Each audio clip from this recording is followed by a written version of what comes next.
our winners.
We are in Dana Point, California for the 27th annual 356 meet.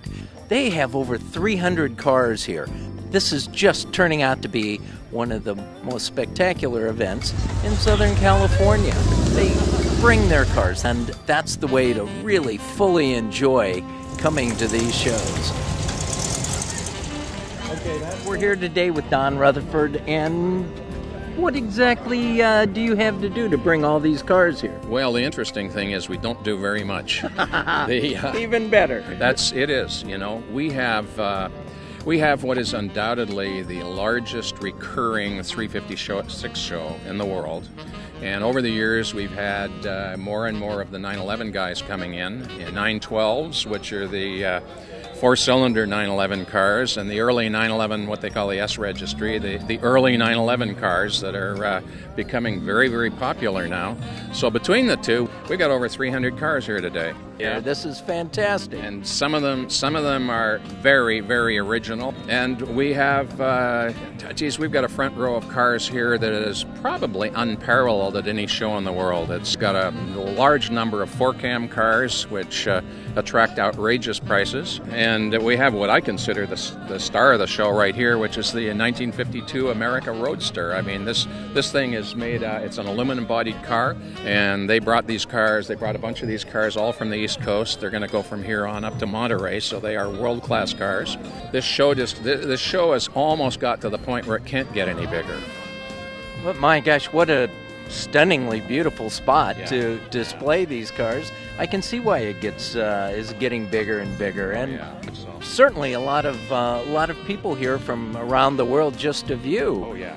And the way it's set up, not all these cars are for judging, are they? No, not at all. I think the number was 57 of this, roughly 175 here, were actually being judged in a number of classes. The Wash and Shine, which is basically a beauty contest, and the Street Concours, where people do you the favor of not looking in your engine compartment or under the car.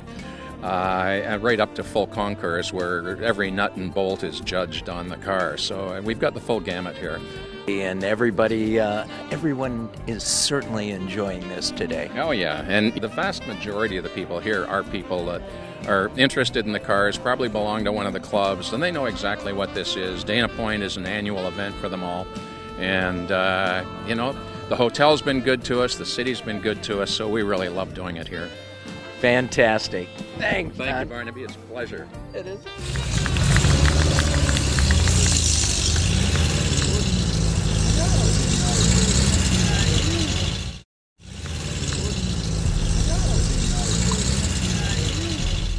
We're here today with Bob and Jeannie Ingram, and you're from Road Scholars. You've come a long way here, haven't you? Barnaby, we have. Jeannie and I and our sons Cam and Rory and our grandchildren came all the way from Raleigh, Durham, North Carolina. It's a great show. We enjoy coming here every year, and we're privileged today to share some of our cars with what is a great turnout. Now, are you a willing participant, or? Very willing. Oh, that makes it all the more fun, doesn't it? You must visit our garage. Yeah. Jeannie's inviting people as they watch this. We live in Durham, North Carolina, and Jeannie has taken what was an old Studebaker dealership and turn it into a museum for our car collection. It's a way for us to share our passion for these German rear-engine cars with people who otherwise might not ever see these old cars. What cars have you brought here today? Well, Barnaby, Cam has just finished showing our 1955 Continental. As you may know, 1955 was the only year Porsche built the 356 Continental, in that Max Hoffman, the primary importer at that point, told Dr. Porsche that Americans liked cars with names, not numbers. And so they built the Continental in 55, but after starting production, they were notified by Ford that Ford owned the rights to that name. So they only made that 1 year. So he's displaying that, and we're displaying our 1967R, one of 20, our 1964 904 GTS, and behind us is one of our most unique cars, a 1952 America Roadster. Porsche built 16 America Roadsters in 1952. They're all aluminum. This is car number 7 of the 16, the only one they did in red. And I'd like to say, and I know Jeannie would join me, that this car is really a tribute to our dear friend Dr. Bill Jackson, who pioneered the art of collecting Porsches. He did, and we're now the proud caretakers of several of Bill's collection, this being one of the stars. Well, it certainly is. It's probably the star here, and that's 300 some cars. No, it's a great turnout today, Barnaby, and wonderful cars and a great crowd, and we've had a lot of compliments on this car, and the fact that it is one of 16, obviously you don't see these very often. No, you don't, and I'm sure there's a fascinating story how this car even got to be here on the lawn. Well, it is. Bill and I first met through these cars. We've become very dear friends. And Bill, as you know, did really at one point maybe was the premier collector of Porsches in the world. And this was one of his most favorite cars, and he knew, as all of us do eventually, that it's time to pass it on to another owner. And Bill taught us many lessons, one of which is if you care about the cars as he does and we do, you want them to go to someone who's going to take as good, if not better, care of them than you yourself. Well, and we were honored to have that privilege, to be the next caretakers. And we don't ever plan to sell the car. We'll, at some point, pass it on to someone else who will continue to preserve this part of history. My understanding is this is really a road show, and it goes from here up to Monterey? It does. We're sending these cars along with several others from our collection up to Monterey, and they will be, some of them will be in the Pebble Beach Concours d'Elegance, some will be at the Quail, some will be at the Streets of Carmel. So we'll have a busy week, but it'll be a fun week. It will indeed. Well, thank you so much for the time. Thank you, Barnaby. It's always a privilege. Jeannie's reminding me, my wife is one of the longest-serving directors of the North Carolina Museum of Art, and beginning in October, running through February, October 12th through February 20th, the North Carolina Museum of Art, which is a magnificent new museum, Barnaby, is hosting a Porsche exhibit called Speed, Style, and Design, Seducing Speed, Porsche by Design. And Zuffenhausen is sending over 10 of the cars from the Porsche Museum. We're providing some cars. Ralph Lauren's providing some cars. It'll be a wonderful exhibit that people from all over the world hopefully will come and see. Well, I can tell if you like Porsche. And you can see our collection while you're there. There you go. I think we'll be there. We hope you will. And you must have something to do with this happening, do you not? Mm-hmm. As soon as we got them confirmed that cars are beautiful art, we've got it made now. I'm sure you get lots of people there, but you know, if we can encourage people to come and see you. Oh, we'd be delighted. Well, thank you so much for the time. Thank you, Barnaby. It's always a privilege. Thank you. Thank you.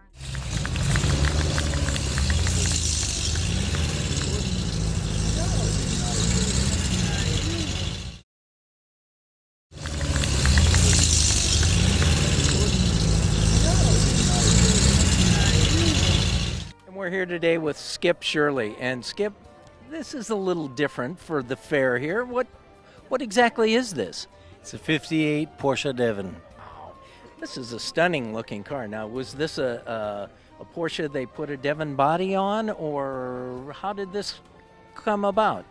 Bill Devon, who owned Devon Cars, bought 6 engines from Porsche AG and put one of the motors in there. This is car number 6, and it actually came with a Porsche motor, push rod. Ah, and did this car race in anger anywhere? He's raced at Watkins Glen, Road America, Lime Rock. I mean, a lot of tracks back in the Northeast. Wow. Has a big history. It's a great design. This is how it came out. Wow. He was way ahead of his time, of course, and this car is very, very fast. I got 131 horsepower to the rear wheels. Car weighs 1,200 pounds, believe it or not. We corner balanced it. 1,204 pounds what this car actually weighs. It's fast, very fast. Now, are you vintage racing this or just contouring at the moment?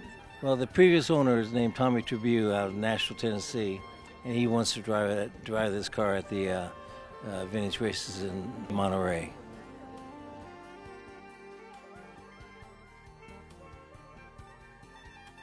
There were how many of these did he build? 6. That was it. That's it. What are some of the other features on this car? It's got B drum brakes all the way around. It's got a Rhino transaxle with a Porsche suspension all the way around. And as you can see, it's got the Porsche badges and the gauges and steering horn button and stuff like that. It's got all that stuff. Wow. Now, these were fiberglass bodies, were they not? Correct. They are fiberglass. And they have a wonderful frame. I'm sure this is one of the more appreciative crowds here to appreciate this. Appreciate that very much, and I hope this car does well. You appreciate it. Oh, beautiful job. Just a beautiful job.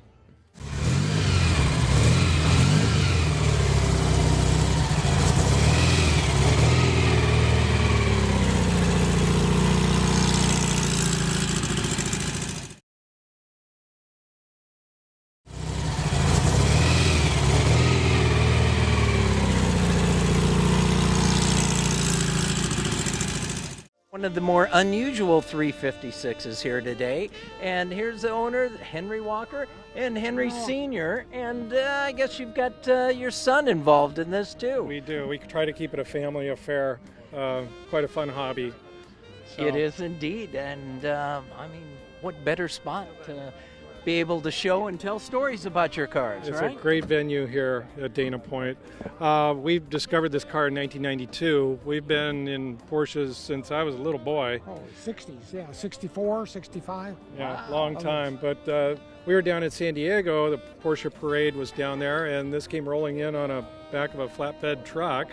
And I kind of elbowed my dad and said, I've read about those, and I know they're really rare. And that's about all I knew. And so we eventually negotiated for the car and then sat on it for 2 years because we didn't know what we really had. But since I've contacted the original owner, a couple other owners in Tennessee, because see, there's only 5 of these made. Well, why were they even made? How did it come about? Well, that's a good question. Even as early as 1952, the marketing at Porsche realized that the cars are too small.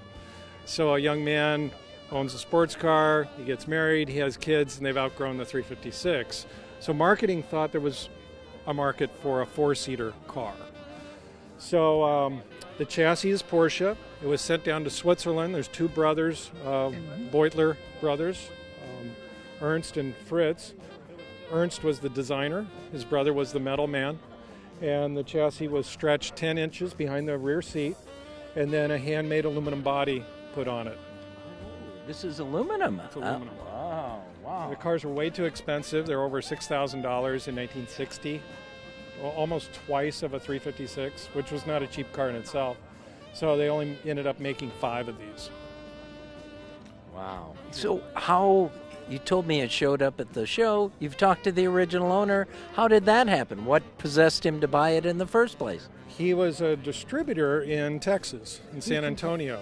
It's Houston, wasn't it? San Antonio. San Antonio, okay. And he was at Stuttgart in late '59 for the all the talk about the 356B. So there's a lot of model changes, and so they went there. And then a bunch of guys went down to Geneva Auto Show to see the auto show. Boitler had a display. So that's where he saw the cars. He grabbed a sales brochure, and he ordered one.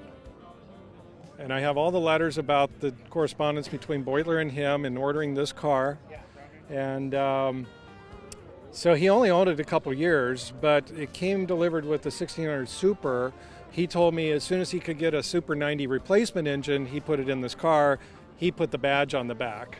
So not having an engine when we bought it, we decided let's go with the Super 90 to follow this story. That's what's in there today. Wow.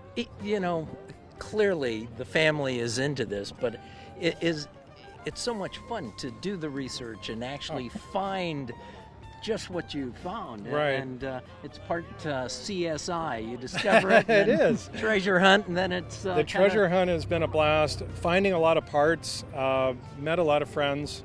I have a very good German friend who has another Boitler, not this model, an earlier model. The cars in Tennessee, there's 2 of these models in Tennessee owned by 3 gentlemen, good old boys from Tennessee, and that's an interesting situation itself. And then the last car made is in Europe. The 4th one made was destroyed in an accident. Oh, well, it's good to see that you have certainly preserved this well, and amongst 300 cars, it certainly stands out. Thank you, and that's what's so much fun about it. I love this part of the car. Right there, exactly. Exactly.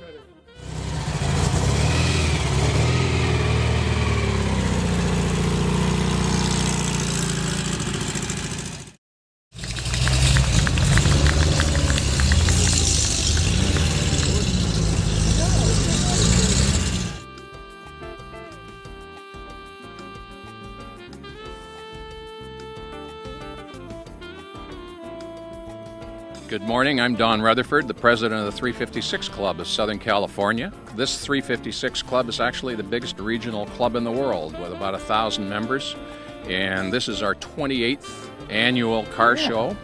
Well over half of them have been held right here on this beautiful location overlooking the Pacific Ocean in Dana Point. So we've got about 160 or so 356s here today, and another more than 150 911 series cars, the R Group, the 912s, and the early 911s. So we've got well over 300 cars here, and frankly, the value of the front row up here is absolutely mind-boggling. We've got some utterly spectacular cars. So if you take a look up there, there is a what's known as an American Roadster. It's 1952. There were something like 16 of them built, and it's a very, very early Porsche car.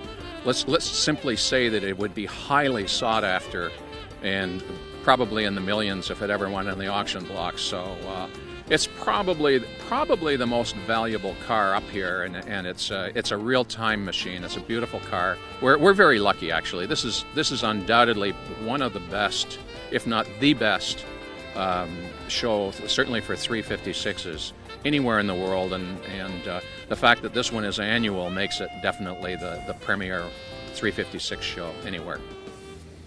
You got it. Thank you. 62, 63. Right behind you.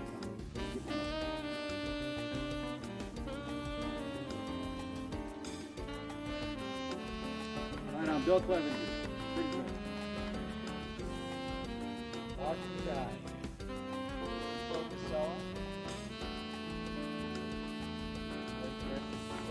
a second and wash and shine. Stop. Go right by the trophy guy. 59. Come on, Steve, bring that sneezer up here. Oscar, the winner of Street Concours Open Class. All the way down. First place, Street Concours 6061.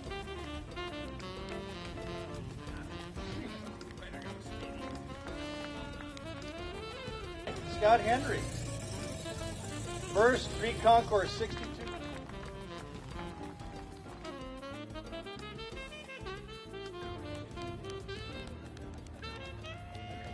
Oslo Blue. I don't think available this year. Some.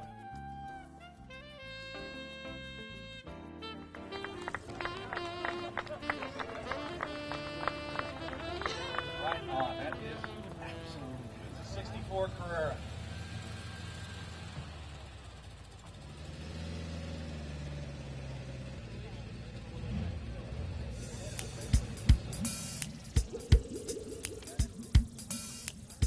There it is, the winner. That's the best of the best today.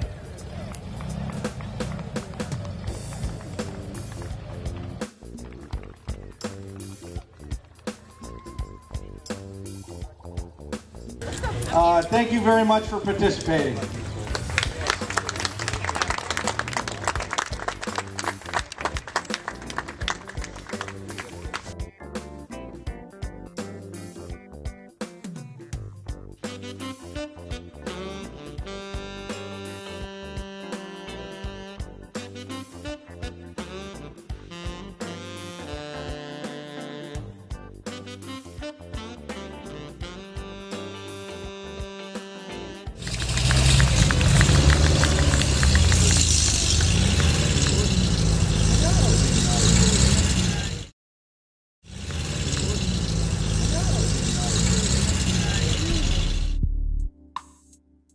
There it is, the winner. That's the best of the best today.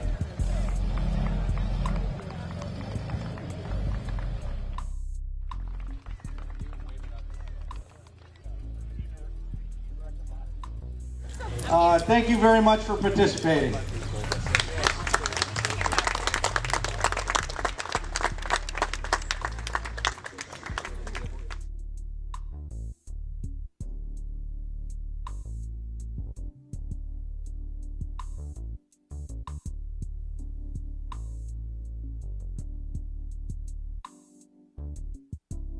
We're here today with John Wilhoit, and John, you're standing in front of the best of show material here. Yeah. Well, this car belongs to a fellow named John Hia. He's from London, England. We restored the car for him. We actually finished it last year in August. And he asked us to bring it out here, so my shop manager, Chris Mayring, brought the car out here and showed it for him. And yeah, he did real well with it. He really did. It's Carreras are getting really hard to come by anymore, but this seems to have all the little gingerbread on it, doesn't it? Well, it was a fully equipped car as far as it has a sunroof. The Carrera 2s, they didn't make very many of them in '64. It's a C model, which Carrera 2s were divided into B model and C model cars. The C models are more desirable because they have the later disc brakes. This car, having a sunroof is nice. They also made a cabriolet version. But yeah, it's a nice car, but it's what makes it cool is just that you don't see them that often. People are intrigued by the engine. It's a four overhead camshafts driven by bevel gears. And that's sort of a mechanic's nightmare to adjust the cam timing. There's no simple way to adjust it. And yeah, it's complicated. The engine's complicated. By today's standards, it's not incredibly fast, but I tell the guys, as long as you don't come up, having to race a Toyota Corolla or something, you'll be fine. And so you do full restorations on these? Yeah, we do full restorations. I've been in business since '76 in the same location. So we're a seven-man shop. We do full restorations, and this car was shipped to us by Mr. Hia, the owner, from England. The car had been stored there in damp storage for 40 years. 40 years? 40 years. The car actually has, which is unbelievable, it has only 7,500 kilometers total on the car, but it needed to be completely redone. I mean, the metal is new from just below the door panels down all over the car.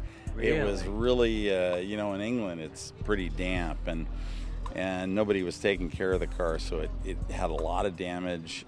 What you're saying you started with, that's quite an accomplishment to end up best of show with about 300 cars here. Yeah, well, we're happy with the outcome.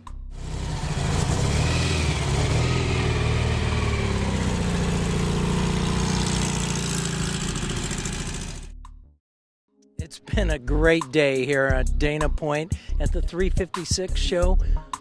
You could see anything Porsche had to offer and then some. And everybody has just been so pleased. It's one of the better venues in the country, and this is probably now the premier Porsche 356 show in the world.